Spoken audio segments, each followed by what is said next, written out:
Hi everyone, welcome to our event. This event is brought to you by DataTalksClub, which is a community of people who love data. We have weekly events and today is one of such events. You can find out more about the events we have in the description. And also probably in the description you have a link to our data engineering course. Oh wait, I changed it to LLM course. But anyways, so most of you know about this webinar from our free data engineering course. And you can find the link if you just Google Data Engineering Zoom Camp.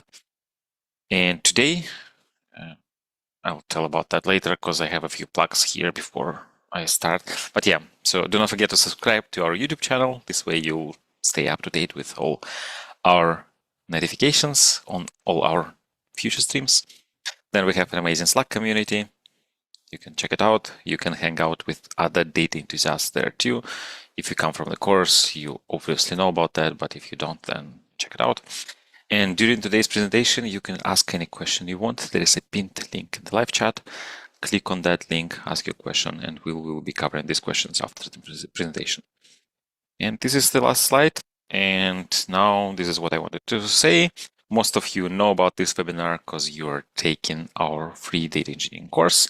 And as a part of the course, maybe you remember a few months ago, we asked in our Telegram channel, is there anything you want to know about career and future possibilities after the course, after our bootcamp? And finally, today is the day when we answer your questions, and we have a very special guest today, Gonçalo. I saw a slide in his presentation where he introduces himself, so I'll just, so the floor is yours, Gonçalo. Please start. So it's a big pleasure to have you here. Thank you, Alexey, one more time for the invitation, and hi everyone. Thanks a lot for watching. I hope this conversation or talk or webinar, how you call it, it's useful for you. So I will try to share a lot of knowledge here, like in half an hour, 40 minutes, but also leave space for you to ask questions, because I think your questions are also very, very relevant. So feel free also to drop them in the chats to make sure that we are aligned. Let me share my screen here and see if everything works fine. Okay, are you seeing my screen? Great. So yeah, today we'll talk about how to land your first data engineer job. So most of you are doing the bootcamp. I hope that you are also looking for the data engineer role, and this talk will focus not on the technical side of things. I think Alexey and the bootcamp already teach a lot of things about that. We will talk about recruitment processes, how you can prepare, how you can land your job successfully, more from a recruiter standpoint, I would say. So this is our agenda for today. I'll do a very quick introduction about myself, just for you to know who am I and why you should listen to me. Then we will talk about a few things. I changed the agenda here to be a little bit more provocative, because I think before the CV, before the LinkedIn, you need to do a lot of things, and this is what I would like to share with you. And usually job seekers don't prepare their job search, and I think this is one of the critical points about my talk. Then you need to have your skills ready. So I think you are studying, you are upgrading your skills, but it's good to have a very good overview about what you know and what you don't know. Then we'll talk about how you can leverage your network. So especially if you are doing a career change, your network, it's critical to land that job. And then we will talk about practical stuff like CV and LinkedIn and interview tips. So usually people talk a lot about this, and I'm leaving these things to the end because I believe they are important, but they are not the critical part for you to land your job. So the point 4 and 5 of this presentation, easily you can find on Google, easily you can find on the internet. I think the point 1, 2, and 3 are not so common that you can find on the internet. Of course that you have articles, of course that you have a lot of things, but this is the more mental side, or more the mindset side, that I believe that's also very, very important. So who am I and why you should listen to this talk. So I'm the CEO of Hiire. We are a recruitment agency that started in 2022. In 2020, I started to create content on LinkedIn and TikTok and other networks, and also to coach people on how to find new jobs. So I have been doing that for 4 years. But before that, I have been working more or less 10 years as a recruiter in different tech companies. So I work at Fidzai, that is a fraud detection company. So I hired a lot of data scientists and data engineers back in the days. I also worked for Mercedes. I was the second person to join Mercedes-Benz IO hub in Lisbon, and I built the hub from 0 to 200 developers. After that, I moved to the Netherlands. I was working there in 2 different startups.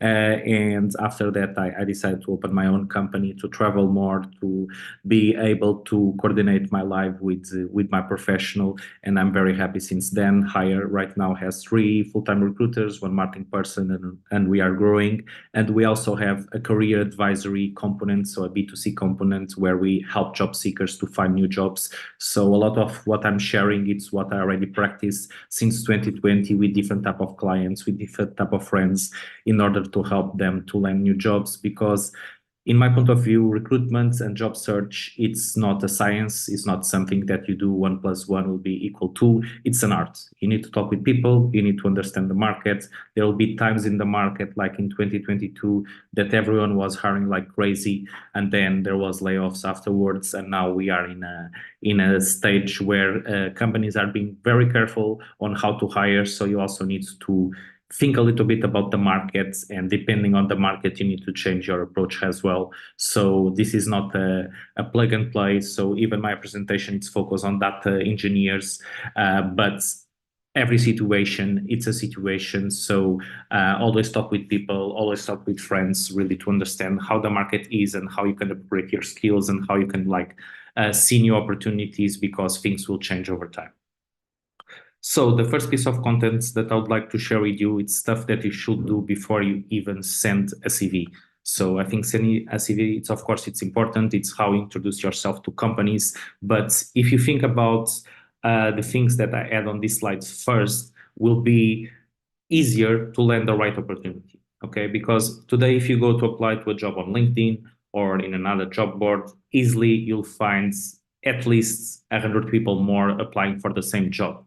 So if you apply for every single job, you will waste a lot of time and a lot of energy, and it will be very frustrating because most of them won't give you a reply. The ones that will give you a reply will give an automatic email to you. So I think there is a lot of things that you can do to be able to be more successful on your job search with less effort after, because you are putting the effort before sending a CV. So the first thing that I really recommend you to do is to start to design your dream job.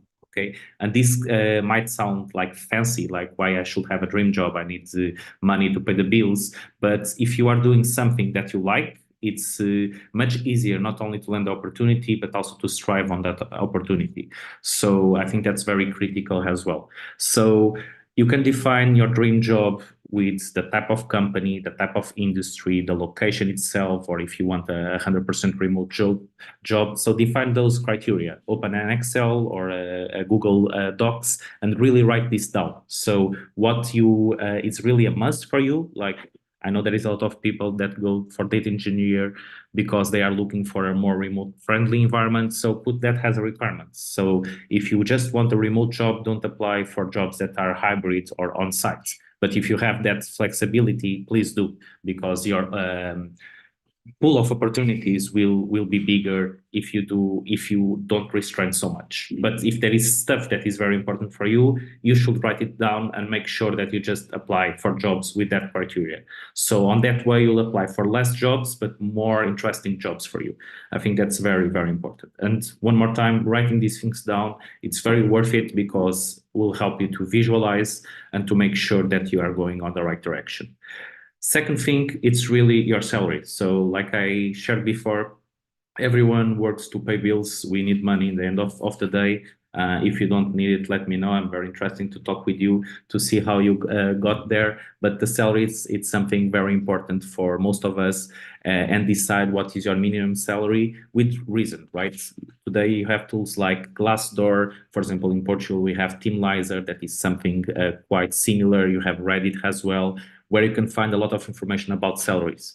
Because if you're entering as a new data engineer, a junior person, you cannot aim for a very high salary, right? So also be reasonable and know your limits to make sure that you are not asking too much, but also don't undermine yourself and sell yourself short asking less of what the job pays.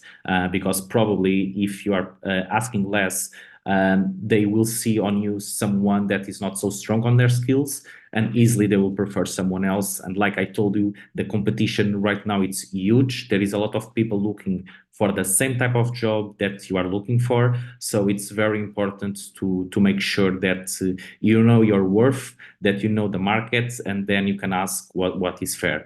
And also think about how you can grow on that company.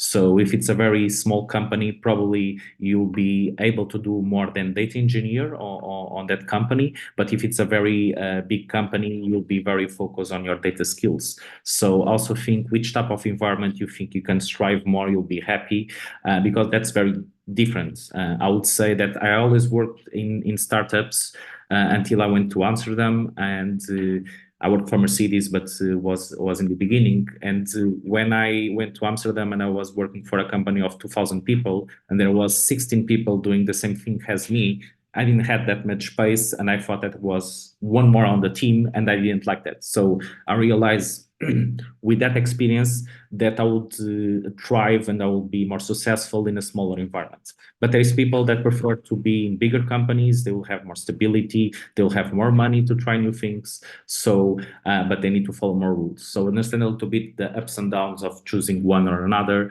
and the growth opportunities and the pay that comes with that. It's very, very important to know even before you send a CV. Third thing is choose your stack and gain more experience with that, because one more time, you are a junior person entering in a new market. And if you know more stuff about your stack, if you are focused, for example, on Python, you can be a much better data engineer than someone that really try a lot of technologies but doesn't know in depth any of them. And as a junior, I think it's nice to try in the beginning different type of technologies, but then you should choose a specialty in order to be slightly better than other people that are competing with you. And then fourth, but not last but not least, regarding things that you should do before sending a CV, understand why people should hire you.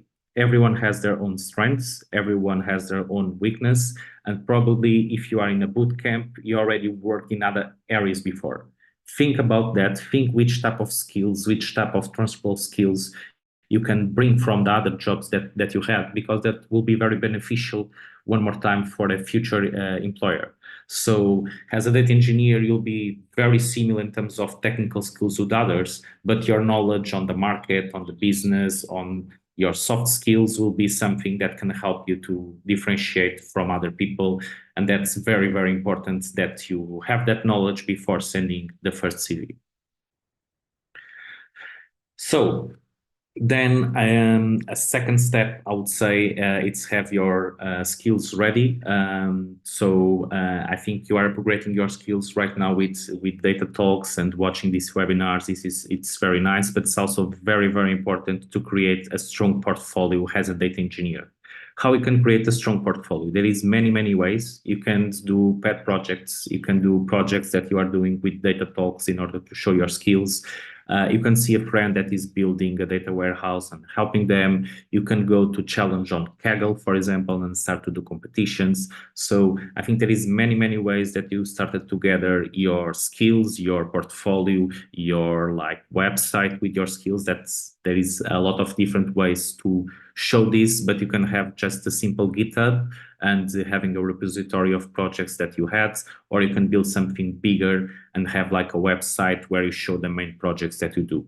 Why this is important for you? Because especially if you don't have professional experience, this will mitigate that professional experience. This will show you examples to the recruiters of what you've done before and also the hiring teams, and you can show your skills even before they see your CV, and sometimes you are found on those projects, and sometimes those projects also help you to increase your network, to increase your contacts.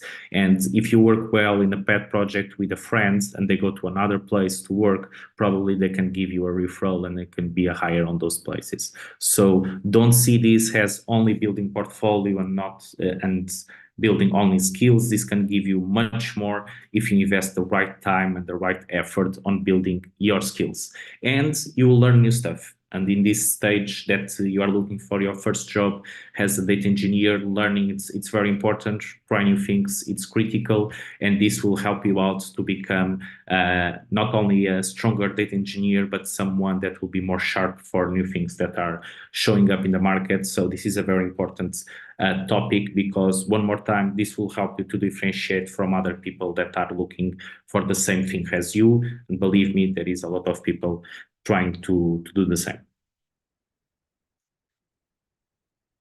Moving forward, if my camera allows it. Yeah, cool. So the third point, yeah, it's leveraging your network. For me, it's also one of the very, very critical points. In my career, this also opened me very interesting opportunities. One more time, giving my example, I went to work for Mercedes because it was a friend of mine that got me the referral there. When I went to Amsterdam, that was also a friend that was working on that company that gave me the referral. So you build your network over time.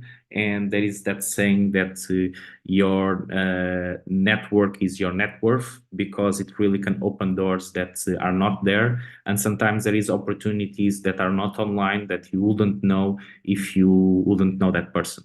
So really think, and one more time, you can do another list. So you can use the same Excel spreadsheet for everything that I shared here and really create different tabs with different things. And network for me will be one of them. This could be people that you relate like even 10 years ago, or just someone that you met on university, or someone that you met on a cafe. So it doesn't matter if you know their name, if you know more or less their location and what they do. So really build like this list and try to come up with a conversation with them. If it's someone that you already have a connection, it's something much simpler, because they already like you, they already know you, but probably they don't know that you are looking for a new job. And sometimes people, when they are looking for a new job, they're a bit ashamed. They don't want to share with their families and friends. But those are the best people to be with open minds if they see opportunities. And sometimes they are in a dinner and someone tells something, oh, it's very difficult to hire data engineers. And if 1 week before you had this conversation with them on saying, hey, I'm looking for a new job, I just did a boot camp, I'm looking for new opportunities, probably over the dinner they will remember you and they will spot on saying that on the dinner. This is just an example and can happen in many, many different forms. But using your contacts really helps to get more opportunities, get your word out there, and probably you'll send like 20, 30, 50 messages to your network and you'll just receive like 5 answers. But if on those 5 answers you got 3 interviews, and those 3 interviews you got 1 job offer, I think it's already worth it the time of sending 50 messages. And this we are just talking about of people that you know. Okay, because I think leveraging your network, it's more much more than that. This is the first step, and this is the easy step of getting in touch with people that you know. The second step, it's going out there, and then you have like 2 ways of leveraging your network with people that you don't know. You have the online form. One more time, Reddit, Slack channels are also a good way, but also LinkedIn. And you can reach out to other data engineers with more seniority, like seniors or head offs, whatever. If you see something interesting on their profile, and ask to have a 50-minute call with them, just to chit chat, just to show where you are, just to ask them which other stuff you might do to grow in your career, and not ask a job directly. Just ask for advice, just ask to get to know them and try to understand how they grew on their data engineer career. and understands the difficulties and the roadblocks they had during their career. This will be very important because then you can anticipate some scenarios and you are creating one more connection, you are creating one more relationship. And if they need data engineers in the future, probably they will remember you because there is not a lot of people that can do this on the right way. You need to do this without the intention of asking a job. You need to do this from a genuine standpoint to make sure that you want to know more people, you want to network with them, you also want to help them. So imagine they need extra capacity in the project and you have free time. This is also a good opportunity for you to do a pet project or a side project. So use this in a very, I would say, natural way without asking too much or without asking a job, but try to create a relationship and a better connection with those people, because these could be very key stakeholders in order to make sure that you have the right job in the future. And then you also have events like this, events in person where you can like leverage your network, get to know people, and one more time, explain where you are right now, what you did in the past, how you can help them, and really make sure that you nurture those relationships. Because it's not worth it to have a talk with someone of 50 minutes and then don't speak with them on the next 6 months. They will forget you, but you need to talk with them from time to time, trying to give tips to them, asking them advice. So everyone wants to help others. That's very human, very natural. So asking for help, it's not bad if it's not like super direct of asking a job, and you can really leverage your network, increasing your network. And maybe this network won't give you your first job as a data engineer. Maybe it does. But even if it doesn't, can give you the second or the third job. And believe me, while you grow in your career, your jobs are becoming better, will be a better salary, will be more interesting challenge. So you need to start somewhere, and then your network will work for you and will help you to increase your skills, increase your presence in the markets, and making sure that every no will get you closer to the yes. So this is the networking part.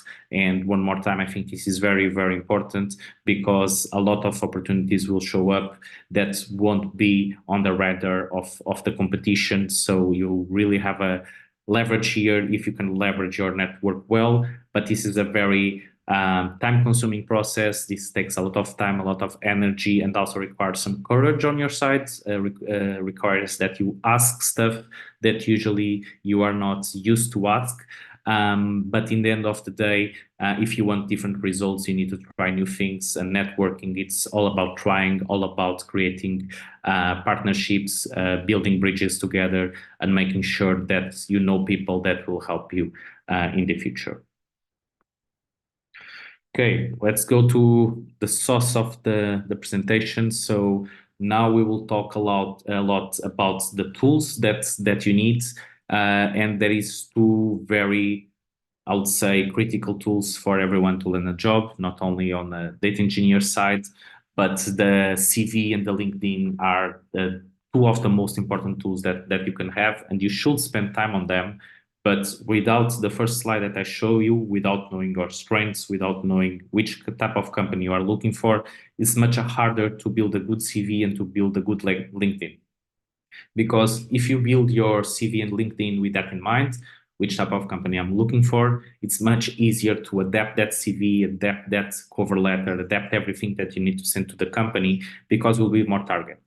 And most of the people send a generic CV without personalization, and most of them receive a rejection in the end of the day. And I think if you are on this talk and if you are watching this until now, you don't want to be on that group. You want to be on the group that advanced for an interview. So having really the right target in mind, it's very, very important. Regarding CV and LinkedIn, I have a special bonus for everyone in the call as well regarding CV and LinkedIn, but I want to share a couple of things first. So less is more, especially on the CV. So I think if you are starting your first job as a data engineer, there is no reason to have more than one page. This is very debatable on the recruitment scene. There is recruiters that will tell you 2 pages are fine. 2 pages are fine, but 1 page is better, in my opinion, because less is more on the CV. You just need to show why they should interview you. You don't need to show why they need to hire you. You need to show why they should interview you.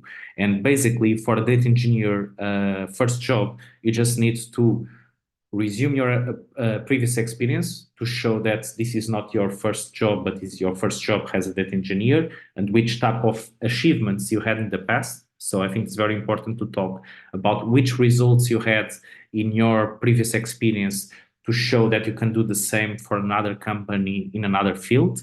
Then show your portfolio that you built of data engineer projects. That's critical and should be very visible there, should be with a hyperlink if it's online, to make sure that it's easyable, clickable, and people can go there. And making sure that you have like the data, your name, your email, your contacts, this type of things. And then there is, of course, stuff that is not worth it to show. Like, for example, on this CV, we have here the status that the person is married. This is not relevant. We have here the address, the completely address. This is not relevant. You can just put the city in. You have the birthday dates. This is also not relevant. So one more time, show stuff that will be useful for people to call you for an interview, and don't put too much stuff in, okay? For the LinkedIn, you can put more stuff. You can even talk a little bit more about you on LinkedIn. And it's also very important that you choose your title correctly. So we won't go too much in depth on LinkedIn here, but for me, the title that you have, so the thing below your name on LinkedIn, is the most important thing on LinkedIn, because it's the first thing that every recruiter, every person on the platform will read about you. So you should have there 1 or 2 job titles. Imagine that you have skills on data engineering, but you also have skills on data scientist, for example. You can put both job titles, and then a few technologies that you are an expert on or you want to be an expert on. So if you work with AWS, for example, it should be there. So people that are looking for AWS data engineers, they look on your profile and they will click on it. Then the rest that is there, it's of course important, but this is like the thing that will help you to get recruiters on your profile. And then you need to work on your profile. You need to have your experience, one more time, your results, a good about you section. It's also very important to talk a little bit the transition that you did with this bootcamp, or the type of job that you are looking for. So this is also very depending. If you are currently working, you cannot expose yourself so much. If you are unemployed right now and you are without a project, you can like share more information and be very exact on what you want to achieve and what you want to have from your next opportunity. So one more time, this is very debatable on the situation that you have, but there is stuff that it's generic enough, like the title, that is very powerful and everyone there can really use it. And I really believe that with a good CV and a very good LinkedIn will help you to increase the chances of getting the job that you want. Let's see if we move forward. Yeah. So this is a little bit bonus for everyone. I hope it works. You can like do a QR code here, and I'm sharing the CV checklist that we use with everyone, or every one of my clients. So we go on their CV and we go to this checklist and we make sure they got all the points. So one more time, this is not a very specific for the data engineer. It's very generic, but it's something that can be very useful if you want to double check your CV. This is not available for anyone except our clients. So this is a gift that we brought here to this talk. I hope you can download it. If you have any feedback as well, let me know, but I hope it's useful and I hope it's working. We tested before, but with those things, we never know. So if everyone has... I just tested it. Okay. At least it works for me. Okay, if it works for you, let's assume that works for everyone. And if it doesn't, just feel free to put on the chat and we will figure out a way of doing it. And one more time, this is something that you can do with every single CV, and it's something to support you on building the CV and making sure that you don't forget any important points, and also making sure that you don't add too much information because that's very critical as well. And I could go with that list with you, but you can also do it on your own and with your CV. And I think it's much useful to use our time together. So last part of the presentation, I'll just do a quick pause. The interview tips. A lot of people are very nervous to do interviews. I understand. I was also very nervous to do my first interviews, but now that I interview people for 10 years, I just see it as a conversation. And if you see an interview as a conversation, I'm 100% sure that you have more chances to advance if you don't see it as a conversation. So if you see it as an assessment phase, as someone trying to assess you, to evaluating your skills, it's much harder because you'll be more nervous, you'll try to show yourself, you'll try to show something that you aren't. And people hire people they like. People also hire people they think they have the skills, but first they hire people they would like to work with.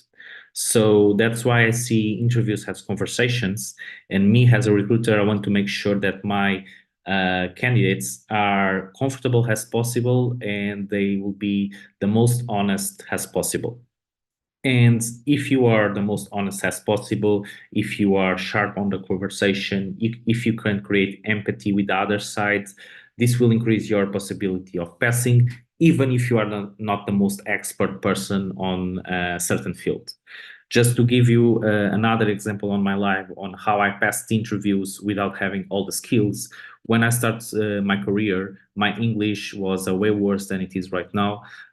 So I left university without having a very good proper level of English.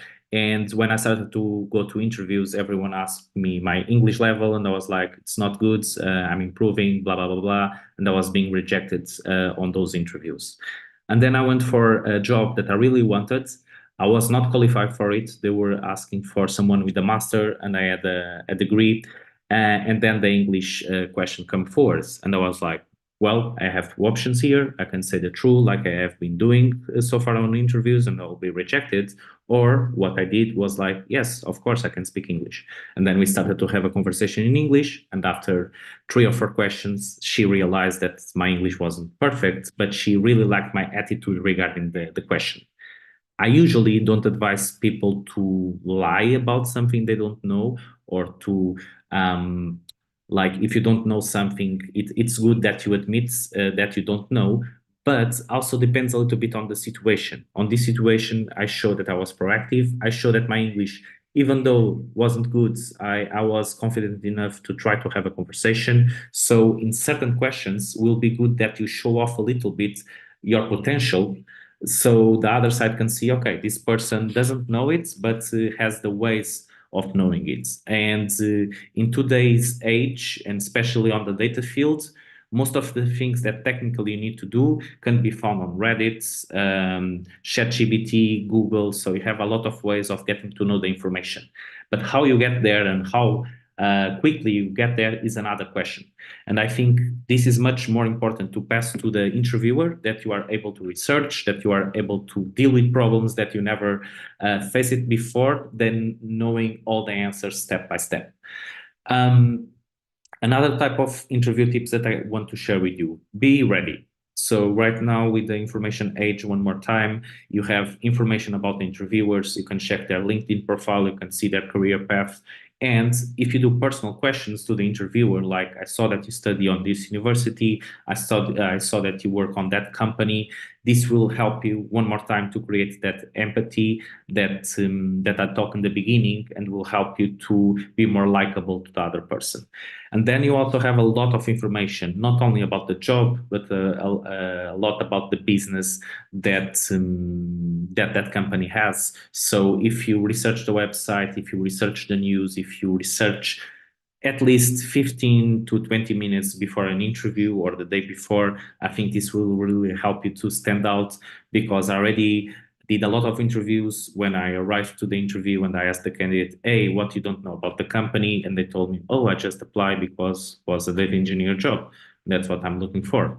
And the question that recruiters are looking is like, I'm looking for the engineer job in this type of company because this company is doing X and Y, and I'm interested to help them on this project. This will help you to really be on the top 20% of the candidates if you know what type of business you are talking about. Second thing that you need to know, it's more about you. So like we talked in the beginning, know yourself. It's very important on an interview. If people really have self-awareness, that really helps them to be more successful, more comfortable, more confident during the interview. So that homework that we talked in the beginning of the webinar, it's very important. This will really help you to stand out and being different from other people. And last but not the least, have questions ready. One more time, there is also a lot of interviews that I had where I arrived to the end of the interview and I asked if people had questions. And most of the times the answer is no, I don't have questions. It's good. You share everything that you could share.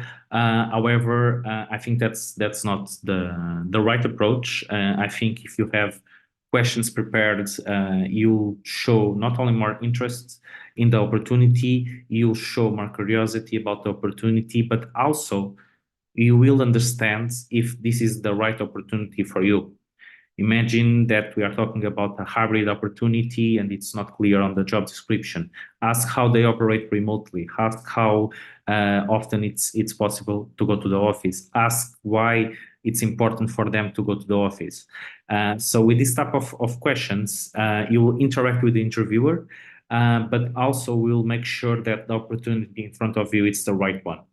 And having this mindset of I'm going to an interview and also I will assess the company will help you to stand out as well, because you are not desperate to land that job specifically. You are looking for the job that you want. You know, of course, not 100%, but you have a clear view on what you want in the next job. You are going to interviews, you are meeting people, and you are seeing if that's the right opportunity for you or not.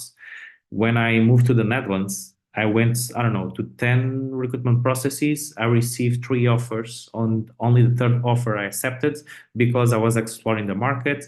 I was understanding my worth in the market. I was understanding how difficult the recruitment process were.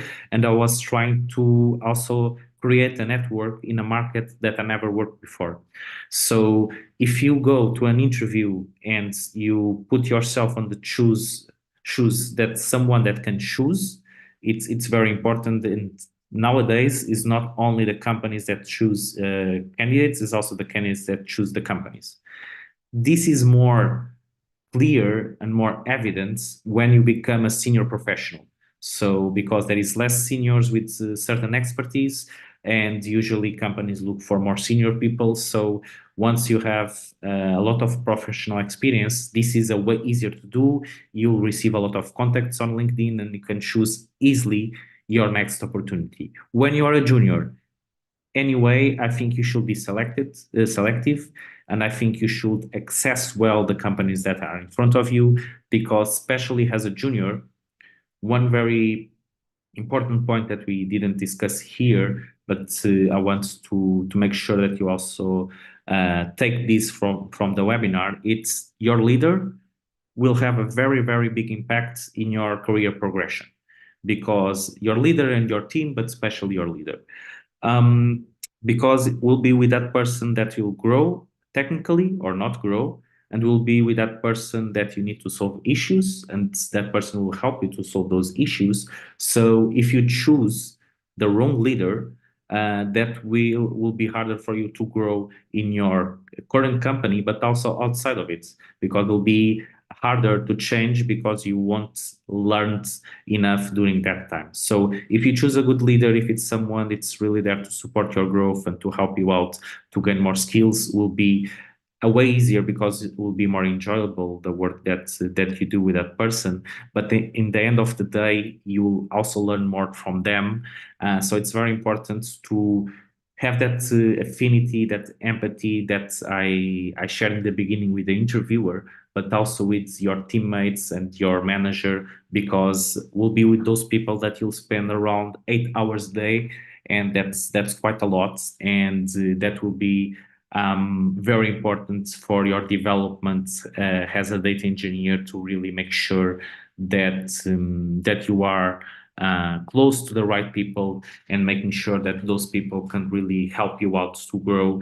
And this can seem a small detail, but it's a very important detail, because companies are done by people, for people, and you work with people. You'll be selected from people. You'll have network to open the doors to new opportunities on companies that are managed by people. So really having this people connection, it's very, very important. And especially if you are going to a boot camp, I'm pretty much sure that you had a job before that teach you skills, and those skills are still very relevant. You just need to bring them for the data engineer role, I would say, to make sure that can really strive, and you are not starting from zero. You are starting with a good base from a boot camp and with your previous career. So I think you got a lot of chances as well to be successful on your job search. And those were a little bit my like tips and tricks that I wanted to share with you. You also now have like a checklist for your CV, a few things that also can be applied to your LinkedIn. So in terms of tools, that is it. But one more time, I want to make sure that you focus on the mindsets, that you focus on creating the vision of the dream job that you have, because even though that might not be the first data engineer job that you land, having that vision in the long term can really help you out to make sure that you have a very fulfilling career. And right now we spend so much time working that is much better spent if we do something that we like, that we enjoy, but also with people that we have a friendship, that we have a connection. And that's why I'm also here with the data engineer that leads the data talks before, and we becoming like people that spoke at least every month or every week sometimes via LinkedIn, Twitch, and then he became a placement in a client of mine. So the relationships and the network keeps evolving, and I think that only can benefit you if you invest the right time on it. So I hope you like the presentation. I hope you also have questions. I'm super happy to answer them, and I hope you bring a lot of value in your job search with my talk today. Thank you. Yeah, that was awesome. Thank you. So I'll try to read it. So one of Emil Carr wrote, Muito obrigado, Gonçalo. Did I pronounce it correctly? Yeah, perfect. Welcome. Yeah. It's obrigado means thank you, right? Thank you. Exactly. And muito is like much. It's very, thank you very much. Thank you very much. Yeah, Basically, okay. was a big thanks. Thank you. Okay, yeah. I figured that out. Okay, so great talk. Thanks a lot. I do have a question on my own, but also there are quite a few questions. So I wanted to ask you this question. So when you were giving tips about CV and LinkedIn, you mentioned that your CV should clearly show that this is not your first job, that you have some prior experience. And indeed, many of our students have some previous experience, previous career, and they are switching from previous career to a data engineer. But there are some students for who it will be the first job. So they don't have prior experience working, let's say, as a software engineer. Yeah. Does it mean that they cannot be hired as a junior data engineer? Because like a data engineer is a senior role and you always need some prior experience before you can become a data engineer, or it's actually okay to have no prior work experience, industry work experience. Let's say if I do a bootcamp, I do a couple of projects, I have all the skills, can I still apply for junior roles? Yeah, for sure that you can still apply. It's a very good question. I was focused more on the typical profile of people that do boot camps that usually have a previous career before. But even if it's your first job after high school or after university, or even if you have very little experience, it's still worth it. You just need to pursue, in my opinion, vacancies or jobs that are from, for example, trainee programs from a certain company, or internship type of roles, or really junior roles that don't ask experience, because sometimes people ask a junior with 2 or 3 years of experience. In my opinion, that's not a junior anymore, but that's another conversation. So I think your possibilities has someone without professional experience to land their first data engineer role. It's harder. I want to hide that from you, because you have less arguments than other people, but it's still very possible, and will be even more possible if you put the groundwork and if you upgrade your skills as a data engineer and do a very strong portfolio and have side projects that will help to showcase your skills. So I think it's possible. It's more difficult, but I think it's something that everyone can do. Well, maybe, let's say I don't have any prior experience and I want to, my goal is to become a data engineer, but it's Mhm. also okay for me to work, let's say, for a year as a backend engineer. Yeah. Should I apply for backend engineer roles or should I rather focus on data engineering specifically? I think having both strategy on that case will be beneficial, because the problem with junior roles, you have people that left the university with a computer science degree. You have people that did a boot camp, and there is so many different type of boot camps. So here the competition is huge. So it's already two targets quite different from each other. And there is not enough data engineer first job opportunities for everyone in these two fields. So if you can start on another, I would say, engineering type of job, and backend, it's a good one to do it. You can upgrade your skills, and then later, instead of the same company, change for a data engineer job. Is The possibilities are higher. So I think having that mindset of, okay, I will learn, I will see how my job fits, is also important, because if you have the direction, okay, I want to be a data engineer, having a backend engineer will help you on that journey. And then some people say that, like, why do you call yourself data engineer? You're just an engineer who is doing like databases. Like, aren't all engineers do that? So it's also something to think about. Like, you might actually, like, if you join a company as a backend engineer, you'll do a lot of SQL stuff. You'll work a lot with databases, which will give you a lot of important skills to actually be called a data engineer in the future when you specialize just on data, in my Yeah. opinion. But that specialization should be something that you fight for it, that you try to get more into it, because will be, I don't know, backend developer building e-commerce websites with PHP probably is less interesting than working with Python in a data machine learning project.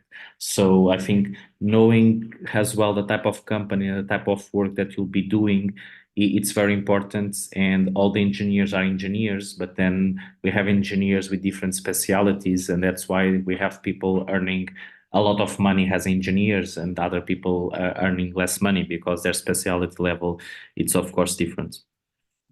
So now I want to share my screen so it's Yeah. easier for you to read the questions too.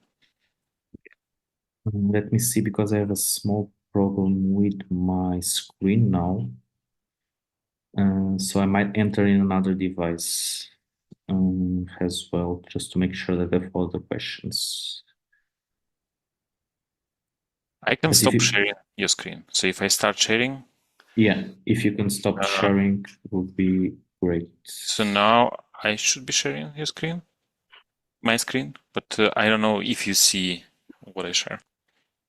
Give me just a second. But I will read this Okay, question yeah, anyway. but now I'm seeing the screen. So Cool. okay. Okay. So the first question we have is, I'm a fresh graduate. How many projects should I create? Uh, should I do to create a strong portfolio to land an entry level data engineer role?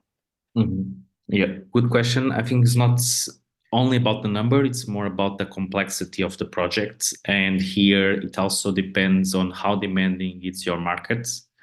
But I would say something between three or two and five, depending on the complexity of projects that you get in, are a good minimum to have. If you have two projects, but they are quite complex, I would say that is better than have 5 or 6 that are smaller. But this is a very depending thing, and it's something that you build over time. So you can building them while you are searching for a new job. Yeah. And another great tip I heard, and I also did something like this when I was a Java developer, it still applies, is when you check positions, like you open LinkedIn and look for open jobs for data engineers and look what kind of skills they require, right? And it's okay. I see 10 job descriptions mention Kafka, and they don't know Kafka yet. So make a small project about Kafka, right? Yeah. And then you have this in your portfolio, and then you see that there are projects that require, let's say, Flink, and you haven't done anything with Flink. Devote 10 hours to do a project in Flink and also publish it. And this way you cover more or less what they want. So they will see that you're enthusiastic about this, you can learn technologies quickly, and then you also have a great portfolio. So I did something like that with Java. It was like Hibernate, Spring, and so on. Hopefully, I will not have to use this again in my life, but the No, concept applies. yeah, no, but it's a very, very good tip because technologies change over time. So what is true today won't be true like in 6 months. So making sure that you also understand what the companies are looking for, I think it's a very nice tip, and then you can use that to choose which type of technologies you want to learn. Okay, I'm currently PhD in STEM. I want to work in ML. Is looking for jobs like ML engineer, and so is it possible to do that? You don't specialize in ML engineers. You mostly work with data engineers, right? Not only I did some like people a little bit closer with machine learning engineers, but was a more data scientist focus. I'm just thinking a little bit. But I can also answer that. Like I've Yeah, seen so many people who come from the STEM, doing a PhD in STEM. Like one of the smartest people I worked with, he did a PhD in physics and then he became a data scientist. And for him, like reading papers, ML papers was so easy because like he said, yeah. I remember, like you said, like in physics, the papers are so much more difficult. Like here is just like an easy read for me after this. And it was so cool to have him in the team because like he could easily translate all this difficult math to me who like I'm more like an engineer rather than mathematician. So it was really great to have him. So I'm really sure that your background as a PhD in STEM will really help you. He was working as a data scientist, but he was doing more and more of engineering stuff, like doing Airflow, doing Kubernetes, even though he started with just data science background. So it's definitely possible. So maybe for you could be like first you start as a data scientist and then you gradually do more and more engineering. Yeah, I agree 100% with your answer. For example, at Fitza, where I worked, and they had very complex machine learning projects. A few of the data scientists' profiles, one mandatory thing was becoming coming from a PhD background, and sometimes people wanted to change for an engineer role, and was easier because they already know the data part of things. So I think it's very, very possible. How many projects should I include in the CV, in the resume? 0. So you include, if you have an online portfolio like GitHub or a website, you can include like the most important projects. If you have like 300 projects, don't include all of them. But I think you should lead people outside of your CV to see your projects and not describe every single project in your CV, because that will be just too big and not easy to read. Yeah, but let's say there is a situation like, so I work, I don't know, as a financial analyst, right? So I work maybe with a bit of SQL, um, mostly Excel, right? But I finished the bootcamp where I learned about Kafka, Spark, and all these things that are actually required for job. So how do I show in my CV that I actually know these technologies? So people know this by looking at my CV that I know the skills. Because if I just include a link to my GitHub, Yeah. they will open my CV and they will see, okay, this person is into financial analytics. Okay, they know Excel, but this is not exactly what they want. Let's take a look at the next one, right? Yeah, it's a good point. So in your CV, especially for junior roles, don't advise this for everyone, but for junior roles, you can have a section where you include the skills that are being looked in the job description. So, and you can adapt those skills. And that will be the easiest way to show. And then on the boot camp that you have, so the experience that you have on the boot camp usually will be on trainings or education. You can name again the skills that are being looked on the job, so you make sure that you have that. And perhaps mentioning the project you develop as a part of the bootcamp is also. Yeah. The project of the bootcamp, I think it's a good thing to have on the bootcamp, mentioning every single project that you did. I think it's just very, it's a bit too much. Yeah. But like having a website with your portfolio is probably a good idea, and I have seen such websites. Because, like, for example, if I share a link to my GitHub, people will just open it and okay, like there are so many projects. What do I look at? And I remember I got this question. Okay, look, your LinkedIn looks impressive, but like I'm lost. I don't know what should I check? Like, can you just give me a few links to check? Right. So maybe like having a portfolio website, and it's very easy to set up with GitHub pages. Having a portfolio website, or maybe it can be just a simple markdown page in GitHub. It doesn't have to be like a website where you just share, okay, these are the projects I did, these are the technologies I used, or this is what the project is solving.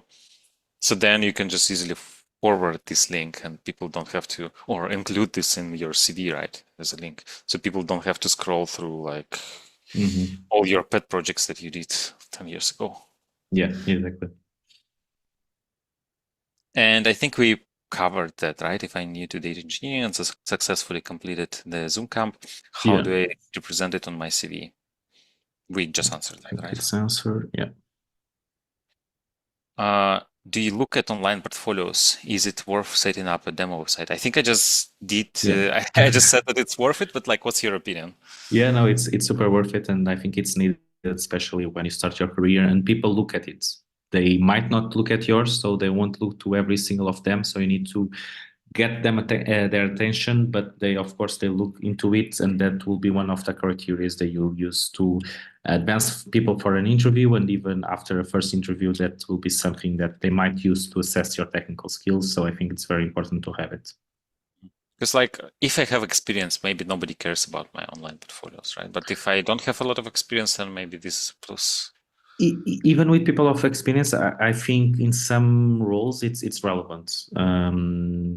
Maybe on data engineering, not that much. Depending if you're looking for someone with a very specific data engineer skill, they might look to if they are in doubt with a group of candidates. So I think that also can still use. One more time, depends a bit on case to case. Is it okay to look for software engineering on data analyst job first if I really wanted to get a data engineer role? I think this is what we talked about. We talked about engineering, but I'm curious, what do you think about first becoming a data analyst and then switching to data engineer? Yeah, I think it's also possible, especially if it's a big organization, if you don't stop learning the programming skills, because that could be something that you do less. But changing of roles on the same company, it's easier to do. So I think that could be a good case, especially if you are not being successful with your data engineer applications. And especially if you work in a big company. So I used to work at OLX, and I've seen many people who join in one role, for example, a data analyst, and then they not graduate, but like there is internal, I think it was called internal mobility or some internal trainings. So then they switched to data engineering, and this is not uncommon. So this is pretty common in many big organizations. And in startups, you can join as a data analyst and end up doing everything, like and see what happens. Groceries. Yeah. So I joined the company before OLX. It was a startup. So I joined as a data scientist, but my job was doing data engineering. So because like we didn't have any infrastructure for the ML, and I had to do a lot of Spark, a lot of AWS, and this is how I learned all these things, right?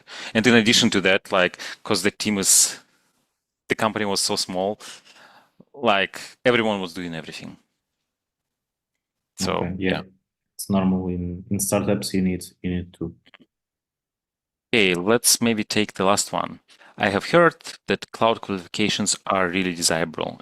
For example, AWS, Google, Azure Data Engineer. Is that true? Yes, especially for like data roles related with infrastructure. This doesn't need to be the path that you take. So I already hired data engineers without those type of skill set, and they were trained a little bit on the job.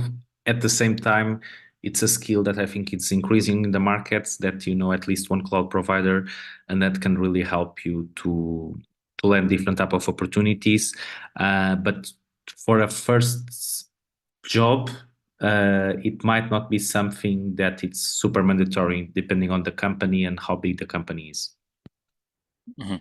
And also, like this question is about skills of working with the cloud, but also many people ask if I need a certificate from AWS. And my take would be no, you don't.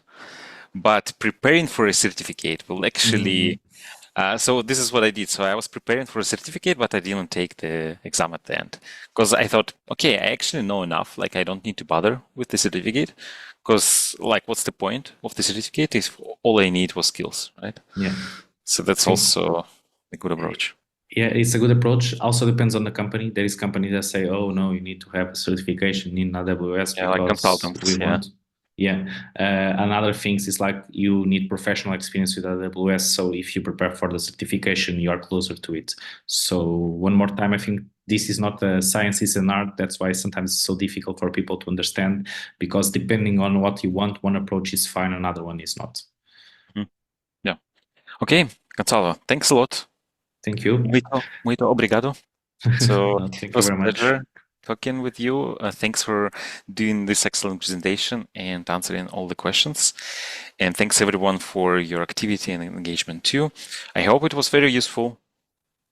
I have seen that from the presentation that it was packed with a lot of good information. So now it's your turn to actually make use of this information. And I wish you great success with finding your first data engineering job. Yeah, me too. I hope you can get it really soon, and I hope this was very useful for everyone. And yeah, let me know if you need anything. Be in Yep. touch. We will let you know definitely. So have a great rest of your day and speak soon.